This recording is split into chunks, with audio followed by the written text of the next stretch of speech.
पावसाळ्याची ती संध्याकाळ आजही तिच्या मनात तशीच जिवंत होती. रस्ते ओले होते, आकाश जड झालेलं होतं आणि मन थोडंसं जास्तच शांत होतं. अनया आयुष्यात खूप काही करत होती, पण कुठेतरी काहीतरी कमी होतं. रोजचं ऑफिस, रोजची धावपळ, रोजचं हसणं सगळं होतं, पण त्या हसण्यात समाधान नव्हतं. आयुष्य चालू होतं, पण मन मागेच अडकलं होतं. आणि मग तो आला.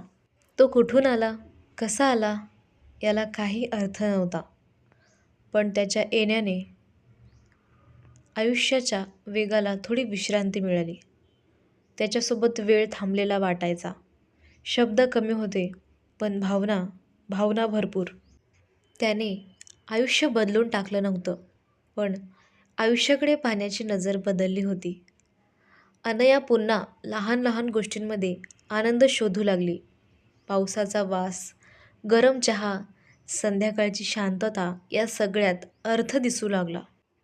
काही नाती मोठ्या वाद्यांसारखी असतात, तर काही नाती पार्श्वसंगीतासारखी शांत पण खोल जाणारी.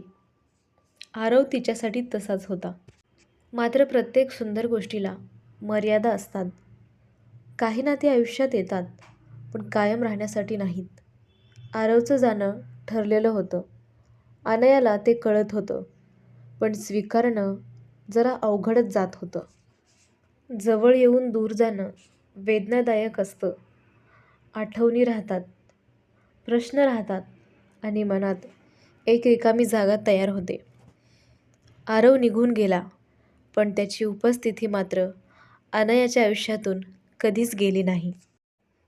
दिवस जात राहिले, वेळ जखमांवर मलम लावत गेला. अनया पुन्हा हसायला लागली, स्वतःला सावरायला शिकली. पण काही संध्याकाळी पावसाच्या सरींमध्ये ती आठवण अलगद डोकवायची. काही प्रेमकथा संपतात, पण काही प्रेमकथा मनात स्थिरावतात, अगदी हिच्यासारखं. एक दिवस आयुष्याने पुन्हा एक संधी दिली. दुसरं शहर, दुसरं वातावरण आणि अचानक ओळखीची शांतता समोर उभी राहिली. त्या भेटीत ना अपेक्षा होत्या, ना तक्रारी, फक्त वेळेने दिलेली भेट होती. दोघं बदलले होते. आयुष्याने दोघांनाही वेगळ्या पद्धतीने घडवलं होतं. पण त्या शांत क्षणात एक गोष्ट होती, स्पष्ट झाली. हे नातं अपूर्ण नव्हतं. ते जसं होतं तसं पूर्ण होतं. काही नाती लग्नात रूपांतरित होत नाहीत. काही नाती रोजच्या आयुष्याचा भाग होत नाहीत. पण काही नाती माणसाला आतून बदलून टाकतात, मजबूत करतात, समजूतदार बनवतात. आरव अनयाच्या आयुष्यात आला, तिला तोडण्यासाठी नाही, तर तिला स्वतःला ओळखायला शिकवण्यासाठी. पावसाने हळूहळू थांबायला सुरुवात केली. आकाश स्वच्छ झालं. अनयाने पुढे जाण्याचा निर्णय घेतला. यावेळी मागे वळून पाहताना डोळ्यात वेदना नव्हत्या, तर कृतज्ञता होती. कारण काही नाती आयुष्यभर सोबत नसली तरी ती आयुष्यभरासाठी पुरेशी असतात. त्या जाणिवेनंतर अनयाच्या आयुष्यात एक वेगळीच शांतता उतरली. दुःख नव्हतं, अपेक्षाही नव्हत्या, फक्त स्वीकार होता. आयुष्य जसं आहे तसं जगण्याची तयारी होती. काही आठवणी आता वेदना देत नव्हत्या, त्या हळूहळू ताकद देऊ लागल्या होत्या. अनया पुन्हा स्वतःकडे वळली. जे तिने कधी बाजूला ठेवलं होतं, ते स्वप्न, ते छंद, ती आवड, सगळं पुन्हा हळूहळू जिवंत झालं. ती स्वतःसाठी जगायला शिकत होती. कोणावर अवलंबून न राहता आनंद शोधण्याची कला तिने आत्मसात केली होती. कधीकधी ती आरशात स्वतःकडे पाहायची आणि हसून म्हणायची, आयुष्याने खूप काही शिकवलं आहे. प्रेम म्हणजे फक्त सोबत असणं नाही, तर कधीकधी सोडून देणंसुद्धा प्रेमाचाच एक भाग असतो.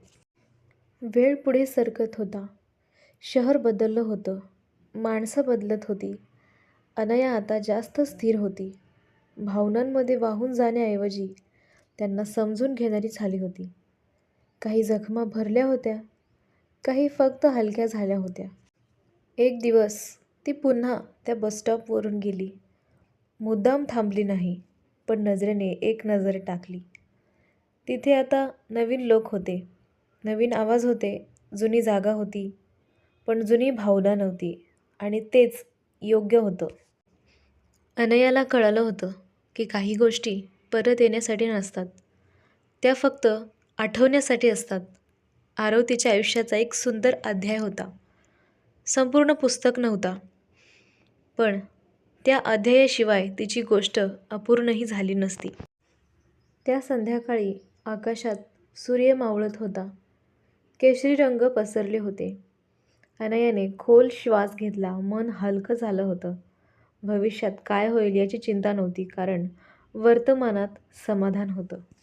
कधीतरी कोणीतरी येईल किंवा कदाचित कोणी येणारही नाही, पण आता ती स्वतःसाठी पुरेशी होती. प्रेमाच्या शोधात स्वतःला हरवण्याऐवजी स्वतःला शोधून काढण्याचा प्रवास सुरू झाला होता. आणि त्या प्रवासात आरवची आठवण कधी कधी सोबत असायची. वेदनेप्रमाणे नाही, तर स्मितासारखी, हलकी, शांत आणि आपुलकीची. कारण काही माणसं आयुष्यात येतात आपल्यासोबत राहण्यासाठी नाही, पण आपल्याला स्वतःशी ओळख करून देण्यासाठी. तर अनया आणि आरव यांची ही छोटीशी प्रेम कहाणी तुम्हाला कशी वाटली कमेंटमध्ये नक्की सांगा. भेटूयात पुढच्या व्हिडिओमध्ये. तोपर्यंत बाय बाय.